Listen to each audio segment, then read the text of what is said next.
May is National Physical Fitness and Sports Month, a time to highlight the benefits of staying active and encourage movement. So this morning on today's checklist, we are playing a fitness-themed edition of Fact versus Myth. Joining us is board-certified clinical specialist in orthopedic physical therapy, Karena Wu. Good morning to you. Good morning. All right, so let's dig in. So our first question here, we're going to talk about stretching.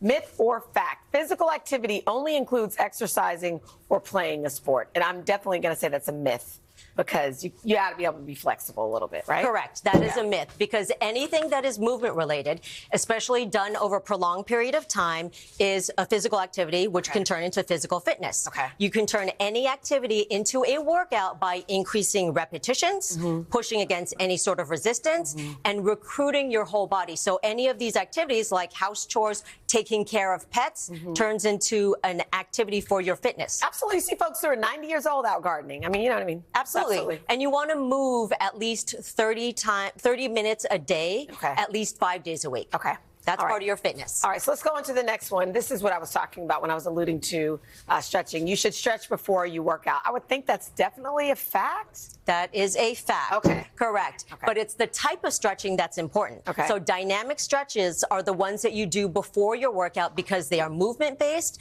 They mimic the activity that you're doing. They bring blood flow. They warm up the tissues. Okay. You're going to finish with a static stretch because a static stretch will elongate the muscles. Static, meaning the stretches where you just hold them for a minute. Prolonged so when you say dynamic stretches before you go for a power walk, for example, show us what you should do. We want to warm it up. So let's do the, like you're pulling your pants on. This is going to dynamically stretch the hamstring. I didn't realize that there was a purpose to moving in a stretch. I just thought it was just fancy. I'm not going to lie. Bringing blood flow, you're bringing circulation. It helps with the warm-up before smiling over your here. activity. This is what he does before the run. So then when you're finished power walking or what have you, especially because we have a lot of start today folks, you just stay still with the stretch? Static stretch. So let's just hold it now. So we're going to keep our heel down, toes up, knees straight, and just bend forward. And just hold it. You can reach for your calf or your ankle and just hold it. So that elongates the muscle, which decompresses the joint, gets rid of tightness, stiffness after you work out. Okay. That's your cool down. Speaking of walking, I do a lot of walking outside and on a treadmill.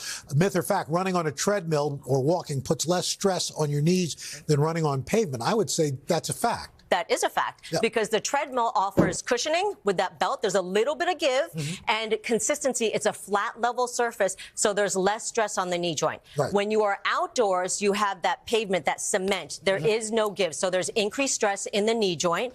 And if anyone's run on sidewalk or road, you have little bumps, uneven sidewalk, so that increases the stresses in the joint. But on the upside of running outdoors, you get great benefits because you are propelling yourself forward. So the belt on a treadmill does the work for you. Right. You have to work harder to get your body going forward. And also you get mood boosting benefits because hopefully you're out in nature, but you got fresh air, you got great visual scenery. and you're strengthening muscles And you're and strengthening, yes, because of that self-propulsion. You have to work harder. All right, I'll let you propel forward. yourself. So, Karena, speaking of strengthening muscles, myth or fact, lifting weights will bulk a person up. I'm going to say that's actually a myth, because I think it probably depends on the amount of weight and, okay, good. All right. You waited for the answer. Yes. So yes, it is a myth because lifting weights increases muscle mass, which is tremendously important, especially after the age of 30 when we all start losing muscle mass. So when you strength train, you are building muscle mass, which increases metabolism, burns calories, increases tone and tightness,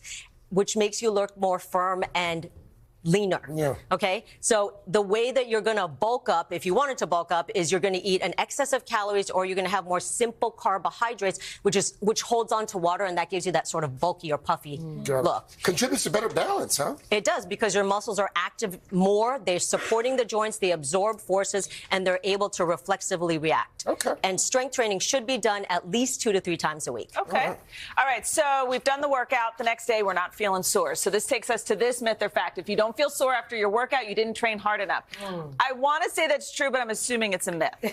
It's a myth. Okay. Soreness is not an indicator of that you did a good enough job at the gym. Soreness is an indicator that you are using underused muscles, So you're creating microtrauma, which is normal. Mm-hmm. And then you're going to set off an inflammatory response, which brings about the pain, a little swelling, and that soreness that we call the delayed onset muscle soreness. So that's because you're recruiting underused fibers or you're doing you're out of eccentric shape. exercises. More fit people actually feel less sore. They just have a great workout. Okay. Yeah. So recovery is important. You want to hydrate. You want to do some light activities. You want to do some self-massage, and sleep is important for any sort of repair and recovery process. No pain, still gain. For everything. No pain, still gain. Thank you so much. Thank you so much. Okay. Coming